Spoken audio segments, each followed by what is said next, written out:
పాపక్షమాపణ కేవలం యేసుక్రీస్తు ప్రభు ద్వారా ఒక వ్యక్తి పొందుకుంటాడు. నదీ స్నానాలు చేయడం ద్వారా మనిషి పాపక్షమాపణ పొందుకోలేడు. కానీ యేసు ప్రభు రక్తాన్ని ఆశ్రయించినప్పుడే యేసుక్రీస్తు ప్రభు వారు ప్రాణత్యాగాన్ని నమ్మి ఆయన రక్తంలో విశ్వాసం ఉంచిన ప్రతి ఒక్కడు కూడా పాపక్షమాపణ పొందుకుంటాడు. ఆ కుమారుని యందు మనకేముంది? పాపక్షమాపణ ఉంది. క్రీస్తు రక్తం ప్రతి పాపం నుంచి మనల్ని ఏం చేస్తుంది?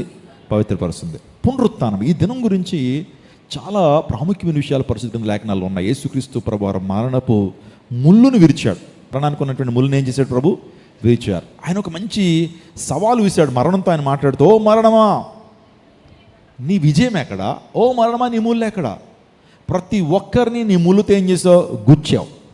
ప్రతి ఒక్కరి మీద విజయాన్ని సాధించావు. అంటే ఈ లోకంలో పుట్టిన ప్రతి ఒక్కళ్ళు కూడా మరణం ముందు వారు లొంగిపోయారు. మరణం వచ్చి నిలబడిందంటే సో వాళ్ళు లొంగిపోయారు. కానీ యేసుక్రీస్తు ప్రభు వారు మాత్రం ఆయనకే మరణం లొంగిపోయింది.